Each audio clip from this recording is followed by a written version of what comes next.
안녕하세요. 요가 강사 샤나입니다. 만나서 반갑습니다. 이번 영상은 두 편으로 나눠서 업로드를 하려고 해요. 일단은 첫 번째는 게시글에 많은 분들이 허리 통증에 관해서 많은 질문들을 주셨어서요. 그거에 대해서 답변을 먼저 도와드리고, 이 편에서는 그 부분들을 적용해서 수련을 하는 거를 조금 찍어서 올릴까 합니다. 기억에 남았던 질문들을 몇 가지만 추려서 답변을 드리려고 해요. 일단은 첫 번째로는 척추의 협착증을 갖고 있는 사람도 후구를 해도 괜찮을까요? 라고 질문을 주셨었어요. 네, 척추 협착증이라는 거는 척추와 척추뼈 사이에 공간이 좁아져 있는 것, 그리고 그 부분에서의 근막 자체가 조금 떡져 있는 거를 이야기를 합니다. 그래서 척추가 분절을 이루는 게 아니라요, 하나의 막대기처럼 굳어져 버리는 걸 얘기를 하는데요. 그 부분하고 조금 더 연결을 하면 디스크도 마찬가지예요. 디스크를 갖고 있어도 후구를 해도 괜찮을까요? 라고 말씀을 많이 하세요. 혹은 요가를 해도 될까요? 라고 말씀을 하시는데요.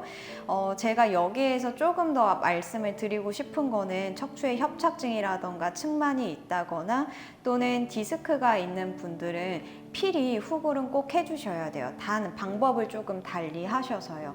우리가 요가에서는 인요가랑 양요가로 두 가지를 나눌 수가 있어요. 근데 인요가 같은 경우에는 이제 근육을 둘러싸고 있는 근막이라던가 관절이라던가 관절을 구부려 줄 수 있는 인대와 힘줄, 그리고 뼈의 조직에 대해서 조금은 강한 압박감이라던가 또는 적당한 정도의 스트레칭을 주면서 그 부분들에 유착되어 있는 부분들을 풀어내거나 혹은 뼈에 적당한 정도의 압박감을 실어주셔서 그 부분에 대해서 더 단단하게 조직을 만들어줄 수 있는 거를 인요가라고 이야기를 하고요.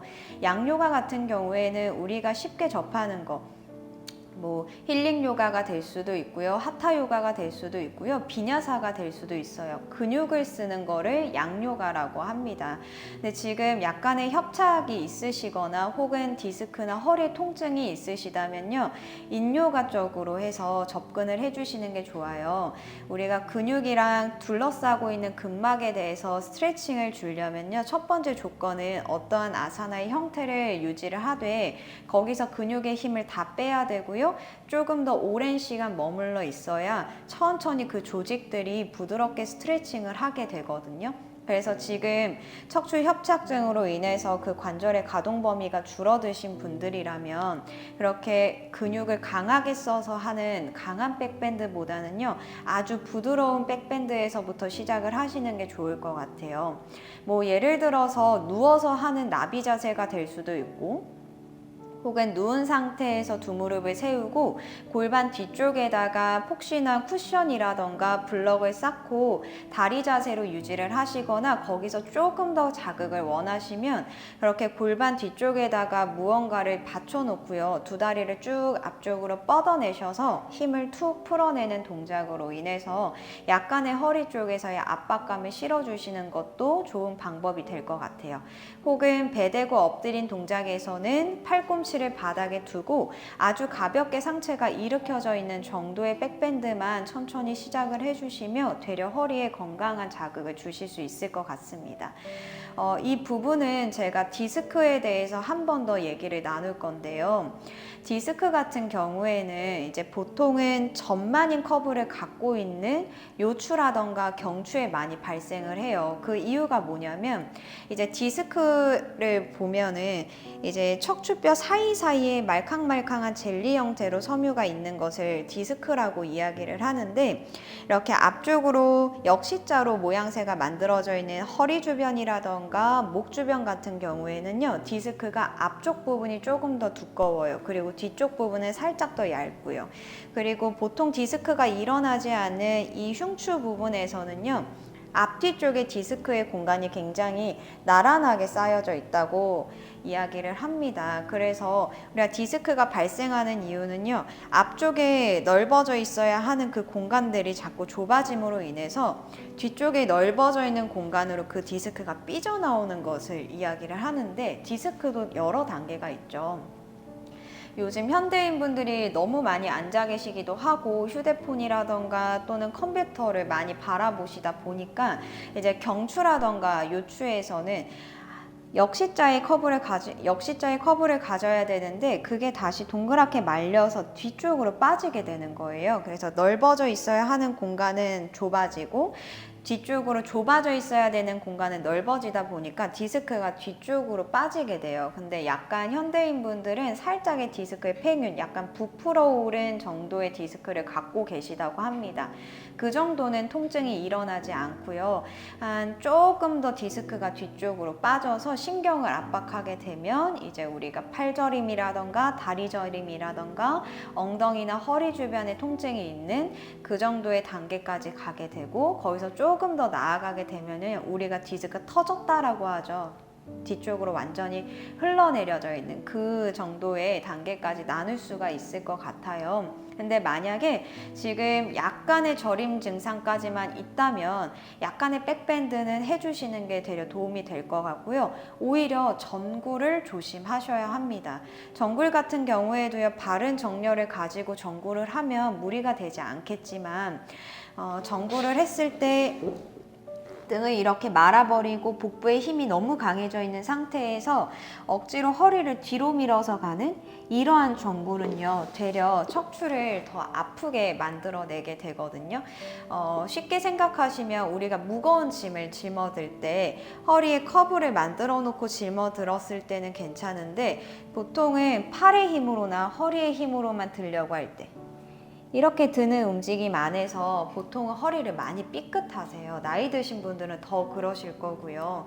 그래서 요추의 커브를 만들어 놓고 상체를 숙이는 것, 그 부분들을 꼭 기억하셔서 전구를 좀 조심해서 움직이시면 좋을 것 같고요. 약간의 백밴드는 되려 도움이 된다라고 생각해 주시면 좋을 것 같습니다. 자, 그리고 두 번째로는요. 제가 후굴 정렬을 만들 때 요추의 전방 커브를 계속 유지하는 방법들을 안내를 도와드리고 있어요. 절대로 골반을 밀지 말라고 말씀을 드리거든요. 근데 골반이 전방경사이신 분들이 그러한 후굴 정렬을 할 때 허리가 더 아프다고 말씀을 하세요. 그래서 그 부분에 대해서 한번 꼭 찝어드리면요. 제가 말씀드리는 요추의 전방 커브에서 가장 중요한 포인트가 있어요. 그 부분은 코어 근육들을 활용하는 거거든요. 가운데 있는 복 직근이 아니라 코르셋처럼 복부를 감싸고 있는 복횡근을 강하게 수축해 줘야 되고요. 그리고 골반 밑에 있는 골반 기저까지 근육을 위쪽으로 당겨 올리셔야 돼요. 그리고 뒤쪽에 있는 다혈근이라고 해서 백밴드 근육이 있어요. 척추 기립근이라고 하는데요. 그 부분들도 아래쪽을 끌어내려지는 힘, 이 세 가지가 조금 조화롭게 만들어져 있어야 건강하게 척추를 확장할 수 있는 거예요. 네, 요추의 커브를 만든 상태에서 복부가 행 하고 풀려져 있는 상태로 그냥 기대듯이 뒤쪽으로 백밴드를 가게 되면 당연히 가슴 무게나 목의 무게가 실리면서 허리 쪽을 더 압박하게 되겠죠. 요추의 커브를 만든 상태에서 여기서 집중해야 되는 거는 복횡근의 작용이에요. 복부 자체가 앞쪽으로 뚱뚱하게 부풀어 있는 형태가 아니라 배꼽 방향으로 뭔가 복부가 쑥 말려 들어가면서 명치까지 끌어올려지는 이 복부의 형태를 꼭 잡으셔야 된다는 얘기죠. 그래서 오리 엉덩이 만들고 거기에서부터 복압을 조절하고 그 다음에 흉통을 위쪽으로 들어 올리셔서 이 앞면의 길이를 최대한 길게 확보하시는 거예요. 그게 가장 중요하거든요. 그래서 만약에 그 요추의 커브를 만들어 놓고 백밴드를 가져갔을 때 허리가 조금 아픈 느낌이 든다라고 생각이 드신다면 이 부분을 내가 챙겨가고 있는지를 꼭 한번 살펴보셔야 될 것 같아요. 되려 골반이 전방경사인데도 불구하고 그거를 더 앞쪽으로 밀어버리게 되면 허리 쪽에 더 많이 힘이 실리게 되면서요, 요추를 더 많이 꺾어버리게 되거든요. 그래서 그 부분들을 한번 꼭 살피시고 내가 배 쪽이 아니라 이 가슴 주변으로 호흡을 조절하고 있는지를 꼭 살피면서 오시면 좋을 것 같습니다.